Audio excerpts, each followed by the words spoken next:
gracias, Rosa María Loro, por esta información. Mávila, ahora sí podemos darle la palabra a nuestros dos invitados en la cabina. Así es, nos acompañan en la cabina de RPP, por un lado el señor Manuel Zapata, abogado y vocero del Observatorio de Minería Ilegal, pero también está aquí con nosotros Máximo Franco Becker, presidente de la CONFEMIN, que es la Confederación Nacional de Pequeña Minería y Minería Artesanal, que representa a 500.000 personas empleadas directamente por este tipo de minería. Claro, hay que empezar indicando de pronto, y quizá podría hacerlo el señor Máximo Franco Becker, la diferencia entre la minería ilegal y la minería artesanal, que es el punto de partida del que deberíamos, digamos, iniciar, que debería quedar claro para todos, para poder observar que aquí, con quienes nos enfrentamos, es con los ilegales. Correcto. Muy buenos días, Mávila. Fernando, buenos días. Doctor, buenos días. Muchas gracias por la oportunidad. Efectivamente, bueno, la minería ilegal es aquella persona natural o persona jurídica o varias personas que hacen minería en lugares prohibidos, en lugares donde no se puede hacer minería, en lugares donde el Estado ha declarado pues zonas intangibles, reserva nacional, poblaciones, todo eso es ilegal. Ahí no... Aquella persona que hace minería ahí no puede hacer minería, es ilegal, se tiene que combatir. Donde está prohibido, porque ha sido declarado, digamos, como reserva natural o un ecosistema protegido, pero de pronto también donde no tiene un permiso para explotar mineral, digamos. Claro. También está considerado como ilegal, es decir, claro, alguien que sabe que en algún lugar no tiene un título de propiedad, no tiene ninguna licencia para operar, pero sin embargo lo hace. Aun claro, cuando ese terreno o territorio no tenga una protección especial, ¿también los incluye? No, lo que pasa es que en el caso de nosotros tenemos un amparo legal, que es el REINFO.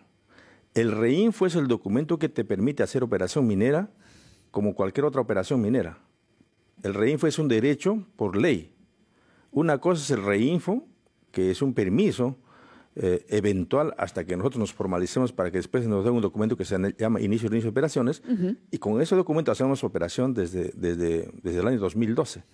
Venimos haciendo hasta la fecha y obviamente adecuándonos a un proceso de formalización. Si el proceso de formalización ha fracasado, eso es otro tema. ¿Por qué? Porque en el proceso de formalización nos han pedido unos requisitos que no se puede cumplir, como es el contrato de explotación, ¿no es cierto? Entonces, por esa razón, somos ahorita informales. No somos ilegales, somos informales. Porque ya hemos definido que ilegal es aquella persona que no puede hacer minería en lugares prohibidos, no puede hacer minería. En cambio, los informales son las personas que les falta cumplir algún trámite administrativo, por ejemplo, el contrato de explotación, hacer su impacto ambiental y otros temas, pero es un tema netamente administrativo. Entonces, señor Zapata, ¿quiere precisar algo respecto antes de ir a la pausa? Gracias. Lo primero que quisiera decir, si me permite, es que desde el Observatorio de Minería Ilegal trasladamos nuestras más profundas condolencias a las familiares de las personas, las 13 personas fallecidas en Patás, y no solamente a las 13 personas, sino a las más de 30 personas y a todas las familias de las personas que viven la violencia que se ha incrementado en todo el Perú, ¿no? Habiendo dicho eso, yo coincido en este caso, pero hay que hacer algunas precisiones, ¿no? Efectivamente, la minería ilegal es aquella actividad que la realizas en lugares prohibidos, que la realizas sin autorización y sin permiso, pero además que estás fuera del REINFO o fuera del proceso de formalización. Y acá es donde entra el detalle, ¿no? ¿Quién es el minero informal? Aquel que realiza evidentemente actividades de extracción de mineral en lugares permitidos, pero que se encuentra dentro del proceso de formalización. Entonces, el proceso de formalización termina siendo una condición normativa para definir finalmente tu calidad ilegal o informal. Y eso termina, como lo ha recordado Mávila Huertas, en junio. Así que nos dirán qué va a pasar en el estado actual de las cosas cuando acaben el proceso y sabemos que el porcentaje de los que conseguirán su formalización es mínimo. Nos lo dirán, por favor, después de la pausa. Mávila, es el momento de ir a los titulares de la hora. Así es, al gran resumen de la hora, 9:01. Estamos conversando con dos personas concernidas con el problema de los diversos tipos de minería que hay en el Perú. Por una parte, el señor Máximo Franco Becker, quien es un minero él mismo, se reconoce minero artesanal y tiene una larga experiencia de trabajo en coordinación con empresas legales. Y junto a él, el abogado Manuel Zapata, que actúa acá como vocero del Observatorio de Minería Ilegal, que es una organización creada hace 8 años para dar seguimiento y conocer lo que es la minería ilegal en el Perú. Yo quisiera que seamos claros sobre la definición. Señor Becker, usted dijo que la minería ilegal es la que se practica en zonas prohibidas. Correcto. Pero ¿cómo juzgar a aquella que se practica en zonas que han sido denunciadas y atribuidas por el Estado a empresas legales, que pagan impuestos y que respetan las exigencias del ambiente? Es específicamente el caso de las mineras que han sido atacadas en Patás. Bueno, la minería no se ha empezado pues, hace 12 años. La formalización ha empezado a los 12 años. La minería hace mucho tiempo. Y yo tengo trabajando en la minería más de 35 años. Y siempre hemos trabajado de la mano con los titulares de las concesiones, de la mano con consentimiento de ellos. Con la minería legal. Con la minería legal, con los concesionarios. Entonces, en el año 2012, el gobierno dijo, ustedes no tienen por qué trabajar así, sino tienen que ustedes formalizarse. Y ahí empezó el pleito entre nosotros. ¿Por qué? Porque el Estado nos dio un derecho sobre otro derecho. Nos dio un reinfo. ¿Justamente para qué? Supuestamente el Estado para cumplir algunos temas ambientales y otros temas de práctica. De práctica, ¿no es cierto? Entonces, pero nosotros hemos estado trabajando ahí. Y entonces nos dijo, no, ustedes tienen que formalizar y tienen que registrarse. Y nos registramos con las coordenadas justamente dentro de ese derecho minero. Usted se ha registrado. Yo me he Es registrado. un minero artesanal Así. Formalizado. Ahora, explíquenos esa relación. Es interesante usted lo que dice, porque nos hablaba de los costos para la exploración y cómo un minero artesanal puede servir o puede resultar útil, digamos, para una minera grande. Correcto. Nosotros somos, en pocas palabras, somos un mal necesario para la gran minería o para las grandes mineras o para quien sea. ¿Por qué razón? Porque nosotros somos como los que descubrimos las vetas. Porque hacer un proyecto de exploración cuesta mucho dinero y muchas empresas no quieren invertir. Y lo más fácil es llamar a la gente o a los mineros que hacen este tipo de trabajo ancestral y búsquense en las labores, te doy la concesión, vaya a buscarse y trabájate. Y siempre hemos hecho eso. Y así es. Entonces, cuando dentro de su concesión de ellos. Y una vez que encontramos la beta, entonces ya recién hacemos, nos dice ya trabajen nomás y nos dan el mineral nosotros y compartimos y todo lo demás. Hacemos un pequeño contrato. Pero se hace un contrato formal. Sí, un pequeño acuerdo, no necesariamente un contrato formal como debe de ser, solamente donde él me autoriza para trabajar y me da todas las facilidades y yo saco el mineral y le llevo a su plan. ¿Eso cambia en 2012? Sí, cambió. ¿Por qué? Porque el Estado me dio un derecho sobre otro derecho, me dio algo que no, tú eres independiente, tú mismo haces tu impacto ambiental, tú mismo tienes tu personal, tú mismo comercializas el mineral y tú no tienes por qué decir al dueño, acá está el mineral, ¿no? Y nos dio cierto poder, digamos, sobre Pero también les exigía, por ejemplo, un estudio de impacto ambiental. Sí, claro, eso estamos cumpliendo nosotros. Todos los que estamos en el proceso de formalización estamos cumpliendo todo ello. O sea, no tenemos ningún problema en eso. Vamos a ver si el señor Zapata está de acuerdo con esa versión que ha dado sobre el año 12 como el origen del conflicto entre mineros ilegales y los mineros formales. En el año 2012, primero no es la figura de la formalización como una política pública que inicia en el año 2012, no es una decisión antojadiza, no es una decisión de que se levantó el presidente de la República y dijo, bueno, se me antoja hacer un proceso de formalización porque soy el presidente de la República. No es así. El proceso de formalización es una decisión junto con otras decisiones que se dan en ese momento. ¿Qué pasaba hasta ese momento? La capacidad de poder controlar administrativamente la pequeña minería artesanal por parte de los gobiernos regionales fracasó. Entonces empezó a salirse de control la actividad, empezaron a aparecer noticias de impactos ambientales, de afectación a los ríos, de afectación a comunidades, de afectación a las personas, ¿no? Denuncias sobre apropiación ilícita de tierras, denuncias porque no se dejaban fiscalizar. Entonces una serie de hechos que hicieron que se tomen una serie de acciones para proteger la salud pública, para proteger la salud ambiental, para proteger el ecosistema, para proteger la economía. Entonces, es una decisión basada en una serie de situaciones que se vivieron, ¿no? Entonces, se crea esta figura del proceso de formalización, se crea el delito de minería ilegal, porque hasta entonces no había un delito de minería en el Código Penal, ¿no? Se da una exención de responsabilidad penal. Entonces, lo que hace el Estado dice, bueno, la zanahoria y el garrote, ¿no? No solamente voy a crear un delito y te voy a perseguir si no cumples, es decir, si extraes sin autorización, pero además si tu extracción sin autorización genera un impacto, sino también voy a crear una figura que es el proceso de formalización para que te voy a ayudar a que te adecúes bajo los estándares regulares del Estado, que es un proceso de formalización. El otro día, en un enlace telefónico en La Rotativa, yo le decía, los procesos de formalización en el planeta son temporales. Los estados los crean para ayudar a que los ciudadanos puedan adecuar su actividad y después estén bajo la tutela regular. Lo que viene pasando ahora es que esa excepción es la regla. Entonces estamos en un proceso de formalización que es caótico y donde reina el caos, hay comodidad para quienes quieren no ser fiscalizados. De acuerdo. Ahora veamos qué es lo que ustedes consideran que se debe hacer en vista de esta situación de una criminalidad que ha adquirido formas cínicas y absolutamente extremas. Su opinión, señor Becker, sobre lo que debería hacer el gobierno en Patas específicamente. Bueno, lamentablemente el gobierno está siendo incapaz en este aspecto de controlar, no solamente en Patas, sino en todo el Perú, la inseguridad, digamos. O sea, es notorio eso, digamos. No ha podido controlar. En Patas, hace un año está en estado de emergencia y no hay ningún detenido, no hay nadie que ha sido producto de esa medida, algún resultado favorable. A pesar de eso, han ocurrido estos hechos, cosa que lamentablemente se le está escapando al gobierno, digamos, de poder controlar, digamos, esta situación. ¿Qué debería pasar? ¿Cómo debería resolverse esto? Bueno, sobre la seguridad ciudadana, la responsabilidad tiene el gobierno. Ahí, nosotros, por ejemplo, sobre Patas, esas personas que han fallecido, esas personas no están en proceso de formalización, para empezar. Esa empresa que dice que la minera poderosa que ha contratado y que es una empresa R&R no está en proceso de formalización. Por lo tanto, no ha podido tener un contrato de explotación, ni mucho menos. Habrá tenido otro tipo de contrato de servicios que es muy distinto.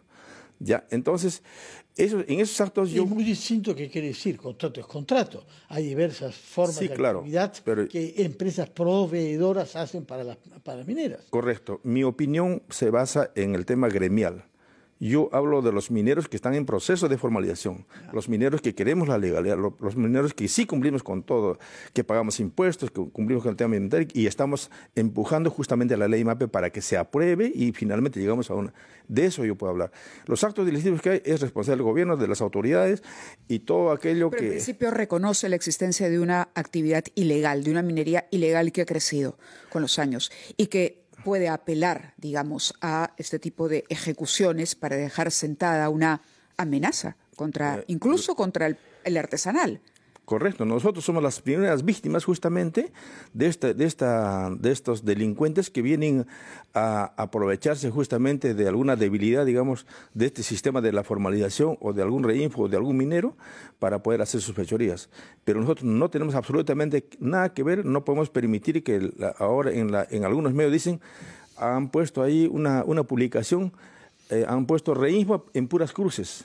Como si el reinfo fuera producto, digamos, para ir a asesinar. El reinfo es para hacer minería. Ahora, sin duda, si se establece, y dejo la pregunta porque entiendo que tenemos que ir a la pausa, sin duda, si uno fija una fecha de caducidad para el reinfo y uno dice, bueno, hasta aquí nada más, va a haber una depuración. Correcto. Correcto, va a haber una depuración. Y en esa depuración se va a ver realmente quienes, en efecto, han hecho los esfuerzos por formalizarse y quienes más bien se han acogido simplemente para tener una suerte de salvoconducto que permita esa operación ilegal. Correcto. Dejo la pregunta planteada para que ambos nos respondan, porque entiendo que la respuesta puede tomar tiempo, y son las 9:16. Vamos a escuchar a nuestros anunciantes y regresamos con sus respuestas. Vamos entonces a nuestra conversación con los dos invitados, Pávila. Así es, está Manuel Zapata, abogado, vocero de Observatorio de Minería Ilegal, y también el señor Máximo Franco Becker, presidente de Confemín, la Confederación Nacional de Pequeña Minería y Minería Artesanal. Y antes de ir a la pausa decíamos, ambos han coincidido en que Reinfo fracasó. Durante la pausa hablábamos de los motivos y ahí tenía una explicación el señor Franco Becker a propósito de por qué ha fracasado, cuál es el requisito que finalmente para ustedes es imposible de cumplir o el que alegan es imposible para que al cabo de tanto tiempo, de 2012, solamente se hayan podido acreditar o formalizar 1.5% de todos aquellos que están en Reinfo. Sí, efectivamente, el 97% aproximadamente de todos los mineros que estamos en proceso de formalización trabajamos en denuncias de terceros. No es nuestro denuncio, no es nuestro terreno. Y el requisito que nos piden para formalizar, nos piden acreditar la titularidad del predio, del terreno. Y entonces, ¿cómo? A través de un contrato de cesión o de explotación. Y ese contrato de explotación de cesión no lo podemos firmar hasta la fecha. Y solamente ha logrado firmar de común acuerdo el 1.5% durante 12 años y se han gastado más de 900 millones de soles. Señor Zapata. Sin duda es un problema dentro de la lógica de la formalización. Los contratos o la titularidad o los contratos entre el titular del terreno superficial con quien va a ejecutar la actividad. Sin embargo, yo creo que en ese aspecto el Estado debería pensar en mecanismos para mediar y que eso se pueda dar, pero no hay que perder de vista que muchos de las ejecuciones de la minería artesanal en ese sentido están posicionados sobre territorios que han sido de manera indebida, ya sea por una figura de usurpación de tierras, o ya sea que están asentados de manera indebida y ilegal. Entonces, quien es titular, si tú vienes y te asentas de manera ilegal, evidentemente no va a querer bajo ninguna circunstancia hacer ningún tipo de... Pero usted mencionaba durante el corte que que la ley permite que haya un contrato, digamos, de relación, y que con eso se podría subsanar el problema de la titularidad. La acreditación o una especie de convenio o una especie de negociación con el titular del terreno. Es decir, ¿no se requiere el título de propiedad? No necesariamente, basta con que tengas un contrato o basta que tengas un convenio con esta persona que te habilite o te permita poder hacer ejecución en ese espacio geográfico, ¿no? Entonces, pasa que muchas veces, como decía, el momento en el que se encuentran ha sido de manera indebida, una figura de usurpación, una figura de tráfico de tierras también, que es parte del problema de que no hay claridad sobre lo que sucede, ¿no? Señor Máximo Becker. Bueno, lamentablemente el doctor no... Una cosa es que puede interpretar legalmente las cosas, pero la minería artesanal no es así. En primer lugar, nosotros estamos legalmente, en las condiciones que estamos trabajando, estamos legalmente. ¿Por qué? Porque se dio una ley y se reguló por otras leyes para la formalización. Tal es el caso, por ejemplo, que nosotros hacemos toda la operación como debe de hacerse. Sacamos permisos de explosivos, insumos químicos, pagamos, hacemos el tema ambiental, tenemos planilla. Es más, pagamos impuestos. Los ilegales, todo el mundo paga los 500.000 miembros que usted dice de Confemín. Todos los que estamos en proceso de formalización. Sí. ¿Cuántos son? ¿Qué porcentaje de los 500.000 miembros que dicen que hay en Confemín? Bueno, nosotros somos 87.000 RINFOS más o menos. Con esos 87.000 RINFOS trabaja aproximadamente 500.000 personas. Entonces, con un REINFO se puede trabajar 10 personas, 5 personas, 10 personas, 300 personas puede trabajar. Entonces, pero el sistema de trabajo en la minería artesanal no es como la convencional. En el sistema de minería artesanal todos trabajan por la producción, no trabajan por un sueldo, la gran parte de gente.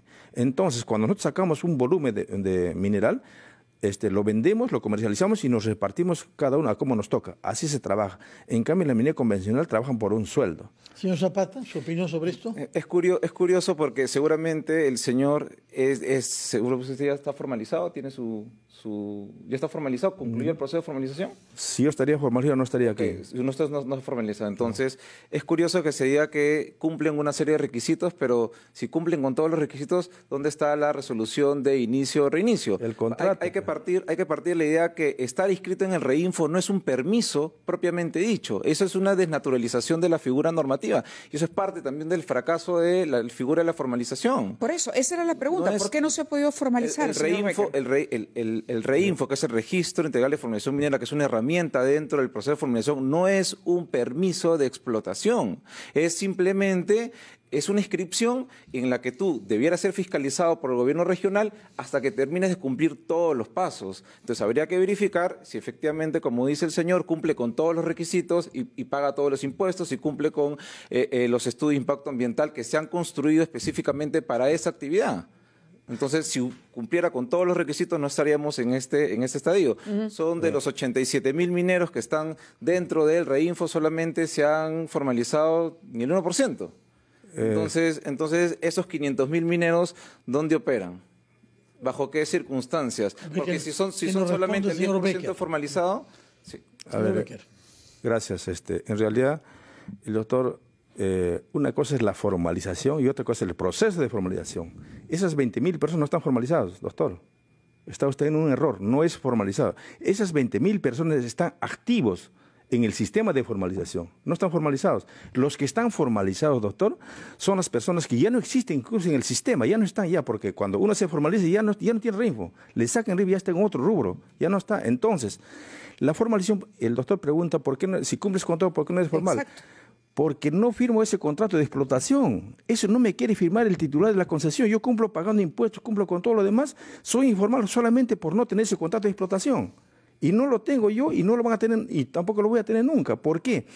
porque no me pongo de acuerdo en el tema comercial con el titular de la concesión, porque ¿qué cosa quiere el concesionario? Quiere someterme a sus condiciones, y en esas condiciones no voy a firmar un contrato de explotación.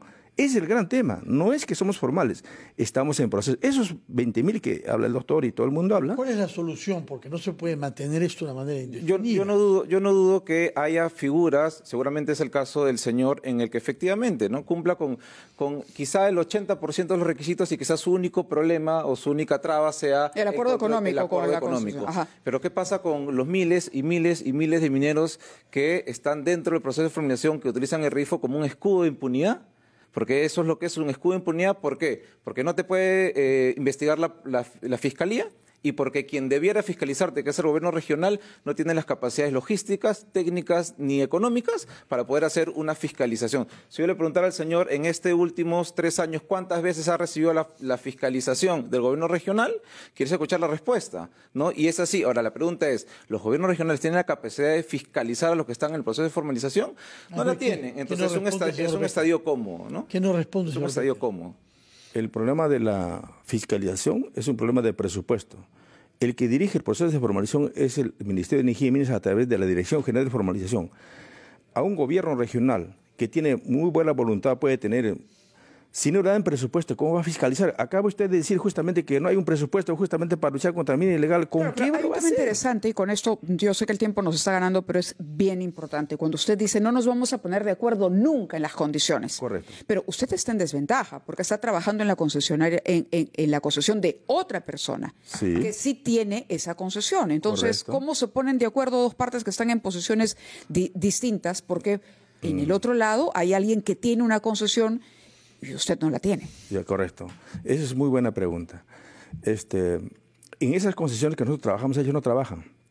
Esas concesiones están acaparadas. Son concesiones ociosas que nunca lo van a trabajar tampoco. ¿Ya? Solamente ellos tienen la concesión para someternos a nosotros a poder aceptar sus condiciones. Entonces, la solución, estamos planteando nosotros la reversión de concesiones ociosas. Ellos no pueden tener 400.000 hectáreas cuando solamente ocupan 3% de su operación.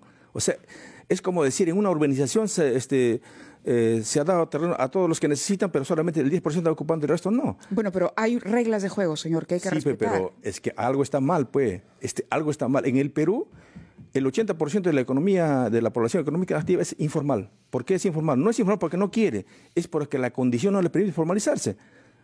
Entonces, y ahí estamos también nosotros. O sea, ahora, hay que tener un poco más de visión, digamos, general de las cosas, no mirar solamente de frente. Entonces, nosotros somos una realidad. Oiga, doctor, permítame, nosotros producimos el 56% del oro nacional, de 56%, con la ley en contra, con la policía en contra, con todo en contra. Nosotros somos una oportunidad para el Perú. Pagamos impuestos. ¿Quién no paga impuestos? Todo el mundo paga impuestos. ¿Y ese oro cómo se exporta? Legalmente. Esto lo que yo les digo está en el sistema de la información del mismo Ministerio de Energía y Minas. Ellos dicen así. ¿Y por qué es que hay tanto oro que se exporta vía Bolivia? Exacto. Hay 50 toneladas de oro que se va por las fronteras. Justamente, esa es la gran pregunta. ¿Por qué en el Perú no se puede hacer las cosas legales? Porque la ley no permite ser legal a uno. Más bien lo que permite la ley es que todos sean ilegales. Si me permite, yo creo que hay que poner los puntos sobre la I, sí, ¿no?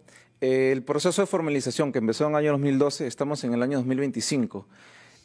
Cada modificación del proceso de formalización ha sido en beneficio o ha sido buscando bajar los estándares y bajar la regulación para que los mineros se puedan formalizar. Entonces, desde el que se creó el proceso de formalización ha habido una serie de incentivos.